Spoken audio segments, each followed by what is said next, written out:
Today we're covering the top fragrance releases of this past week, and if you are a gourmand lover, there are some gems here you're really going to want to pay attention to.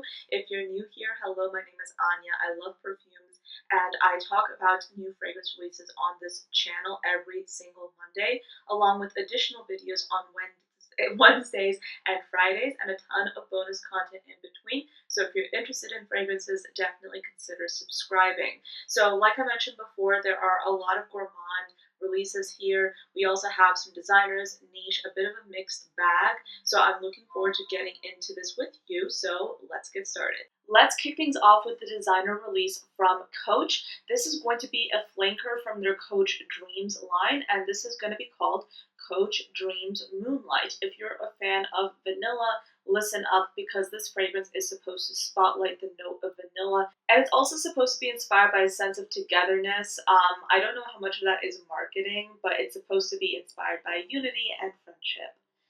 So that's nice. But this is supposed to be a perfume with notes of bergamot, modern floral notes, tonka bean, and vanilla. Now, based on the marketing and based on like the whole kind of togetherness aspect of it, I think it's pretty clear that they're trying to go for a bit of a younger demographic. I would say teenager, maybe early college, because this is supposed to be like a friendship fragrance, and I can't imagine a fragrance or a fragrance brand marketing towards a slightly older demographic with that kind of marketing.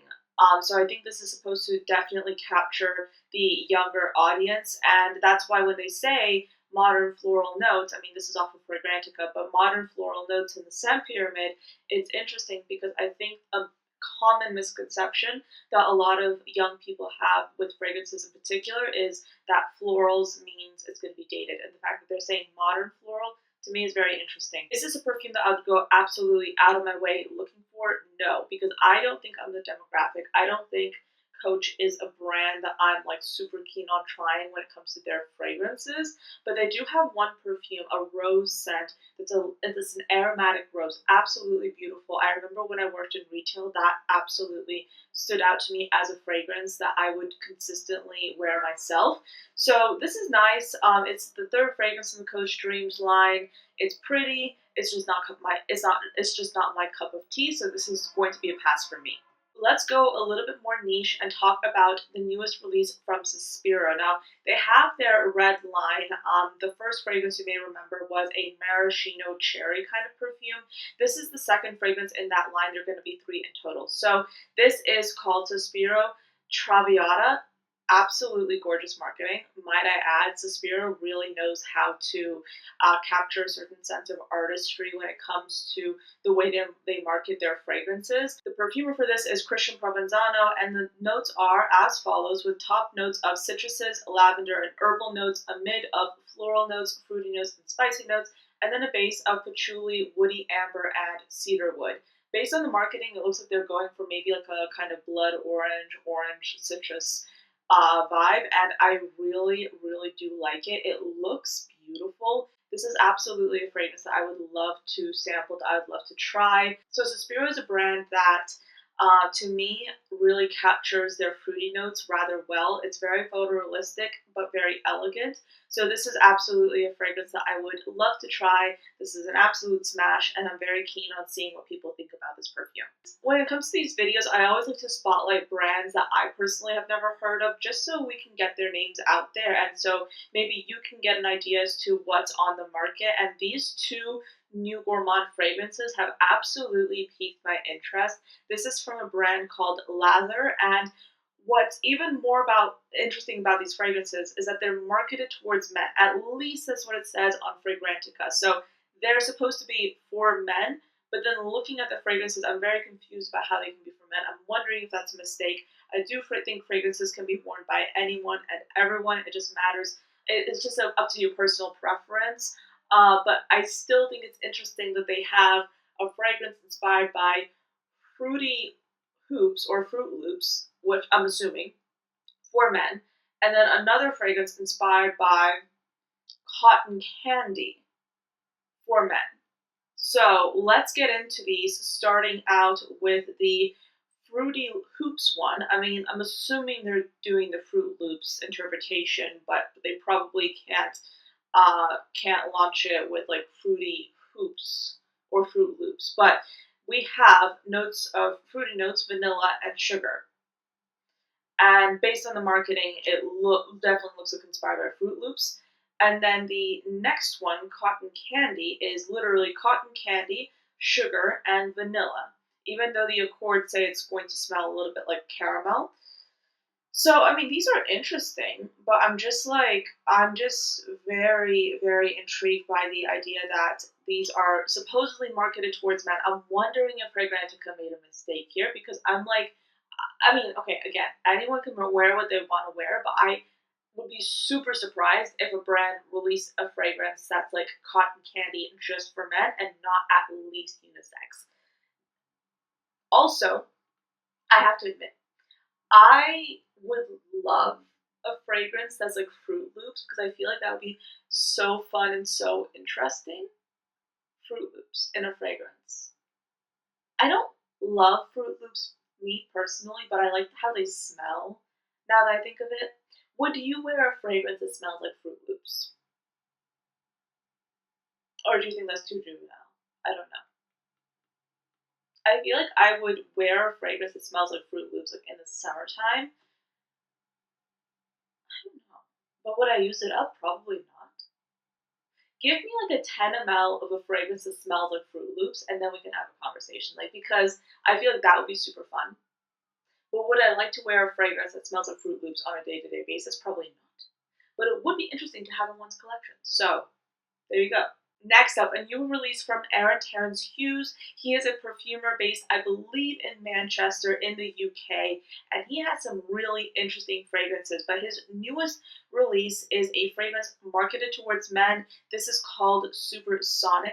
This is supposed to be a warm, citrusy, earthy perfume with top notes of sweet orange, bergamot, grapefruit, and lemon, a mid of pineapple, sea notes, and apple, and then a base of patchouli, ginger, oak moss, Haitian vetiver, white musk, and ambergris.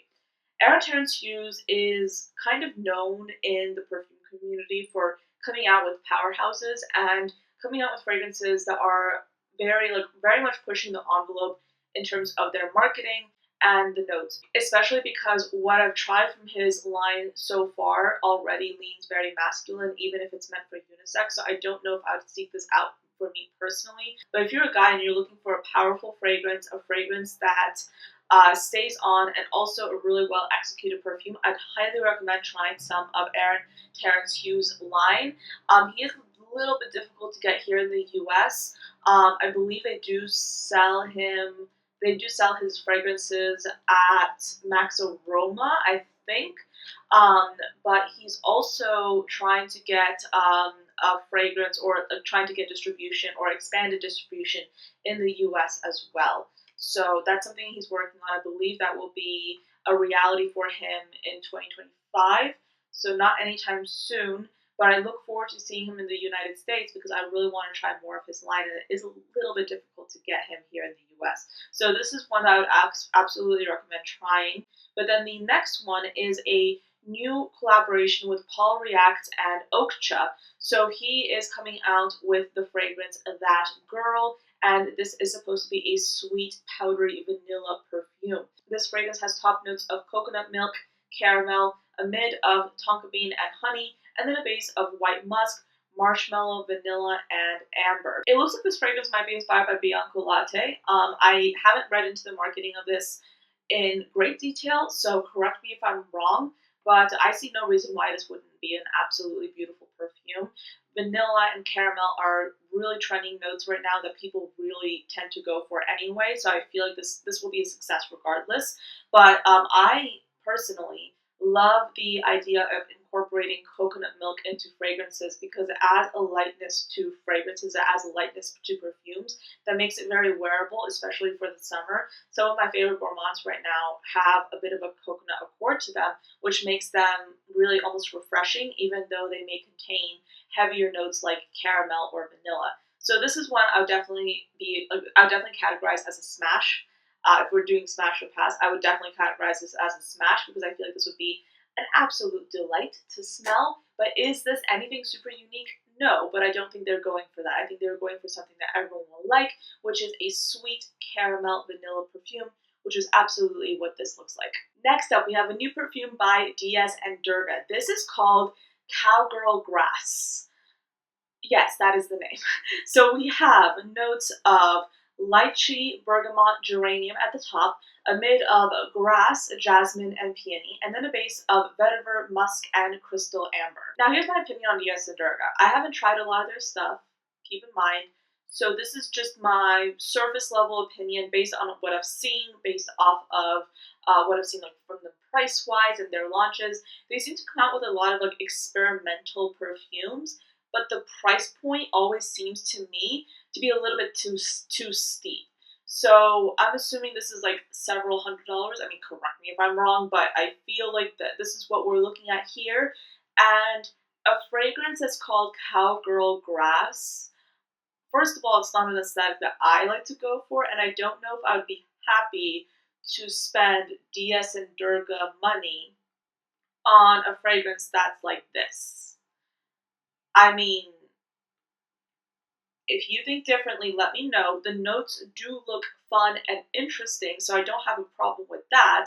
I think that grass, I mean, yes, grass is like a very kind of like what kind of fragrance to add to perfumes. But I feel like with this, it would just add like a sense of like freshness and like a little bit of zest into the perfume.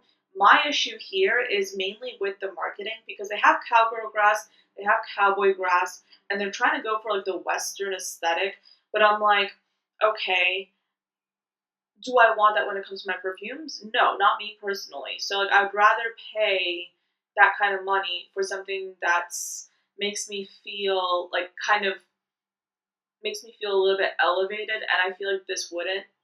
I'm not trying to sound elitist, but like cowgirl grass is not my vibe. This is not something I would be interested in. This probably smells wonderful. It probably smells not so great. I don't know. I've never smelled it. But if I'm talking about my level of interest based on just looking at it, my level of interest for this is relatively minimal. We have new fragrances for men and women by the brand Carven. So I'm going to go over the fragrance for men. First, this is supposed to be an aromatic gourmand perfume with top notes of lemon essence, cypress essence, rosemary essence, a heart of tonka bean, violet leaves, and hazelnut, and a base of cedar essence, benzoin absolute, and costus absolute. So this looks like it would smell absolutely beautiful. I love hazelnuts, and especially a lighter interpretation of hazelnut with that citrus sounds rather wonderful. But then moving on to the women or the feminine version, we have notes of grapefruit, rhubarb, and pink pepper at the top, a heart of jasmine and gardenia, and then a base of moss, praline, and vanilla. I find this interesting that they're going for a floral gourmand perfume, but they're grounding it with a bit of moss. So I feel like this is a fragrance that would last a bit of so I feel like this is a fragrance that would last a long time because of that moss base. Sorry, my hair is like not behaving today. But this is a fragrance that I definitely feel like would last because of that moss. If I had to choose between the two, I mean, I do love a rhubarb note, don't get me wrong, so this is absolutely one I'd love to try. But if I had to choose between the two, I'd actually choose the one for men because also I think I'm kind of a sucker for hazelnut anyway. What else is in here? Let's see. I keep getting pop-up ads. Okay. What else is in here? So we have like essentially the men's version. We have like an aromatic citrus at the top, and then we have the tonka bean with a hazelnut, and then a woody base. That sounds absolutely delightful. So if I had to choose between the two, I'd probably go for the male version. But I also love rhubarb in perfumes. So honestly, both of these look absolutely amazing. Next up, a new fragrance by Britney Spears. This is Candied Fantasy. So this is a perfume that's a flanker of their original Fantasy fragrance. And we have notes of bubblegum, strawberry, and orange at the top, a heart of jasmine, lily of the valley, and hibiscus, and then a base of cupcake, musk, and sandalwood. Now, okay, you might judge me, but I've actually never tried the original Fantasy before, and I believe that's where they're getting like the cupcake note from. I think they're known for that. Um, are you into Britney Spears fragrances? I feel like they're very nostalgic for a lot of people. I have Midnight Fantasy, and to me that is like a shampooy blueberry kind of scent. Whenever I smell it, it's almost like a sense of nostalgia because it takes me back to like when I first started getting into fragrances. It's a very comforting perfume for me. But would I absolutely like seek that fragrance out now? No. And like, again, looking at it from like a marketing perspective, I'm wondering what they're trying to achieve when it comes to like the targeting of this. Are they trying to go for someone that is a little bit younger that would be interested in like a bottle like this or notes like these? I mean, not saying that just because you like gourmand notes means that you're juvenile. No, that is not what I'm saying whatsoever. But I do think that this DNA is a little bit younger. That's my interpretation personally. I mean, if you think differently, definitely let me know. But I'm wondering what they're trying to go for. Are they trying to go for like the millennial that was into Britney Spears, or are they trying to go for like in younger demographic? Maybe a little bit of both. I don't know. This again is not something I would seek out actively, but this is still an interesting perfume and it might smell wonderful. Who knows? Next up, we have a fragrance by Gucci Flora. This is a flanker for them. This is Gorgeous Orchid. So you might remember their, I think, Gorgeous Gardenia fragrance. This is Gorgeous Orchid, and this is a perfume that is a fragrance with a marine ozonic accord at the top, vanilla orchid in the heart, and then a base note of vanilla. So a very vanilla forward fragrance. I believe orchid is actually a synthetic note. I don't think orchid is known for like being a natural. So the orchid in here would be like the perfumer's interpretation of what an orchid smells like. So I'm assuming they're calling it orchid, but it probably will be very vanilla focused. And this is one that I would actually be interested in trying. I'm curious about trying this one. I'm not a super huge fan of like their DNA when it comes to this line. It's not something that I'm like super interested in. I think it smells nice. I know their green one is a fragrance that I don't like. I forget what that one is called. I think it's like Gorgeous Tuberose or something. There's just something about that perfume. I think it's like the black pepper in there that I'm just not a fan of. This is a cool one. I feel like I would absolutely be able to try this because Gucci is so accessible. But would this be something I'd purchase? I would tell you right now, probably not. A new fragrance by Nishane. This is DeZero. So this is a perfume that is marketed for women and men, so unisex. The perfumer is Alberto Morilas, and then we have top notes of mandarin, ambergris, and a marine accord, a mid of star anise, carrot, mint, cypriol, and geranium, and then a base of musk, ambretolide, sandalwood, and Haitian vetiver. This is beautiful. I would absolutely be interested in trying this fragrance out because not only is the fragrance beautiful, but also they seem to have some really unique notes.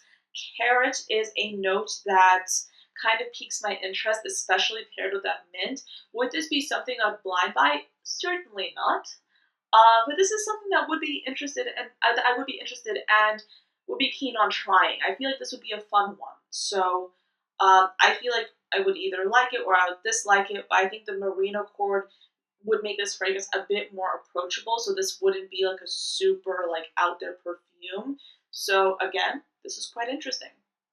Another perfume that's absolutely beautiful, just in terms of like aesthetic, is I Want to Be Loved by You by HFC Paris. I haven't tried anything from this line, but they do have some really beautiful bottles, and this one is no exception. So we have top notes of forest berries and plum sake, a heart of rose, gray amber, and apple hookah, and then a base of osmanthus, vetiver, and oud.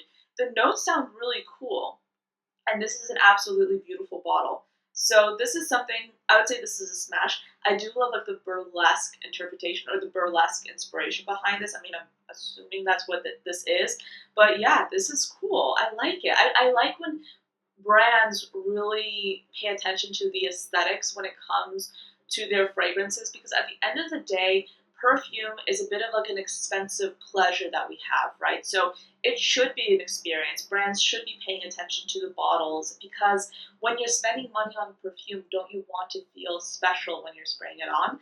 And this is something I can absolutely picture myself feeling a little bit extra wonderful just by spraying this perfume on. So this looks absolutely beautiful, and the notes look really, really fun as well.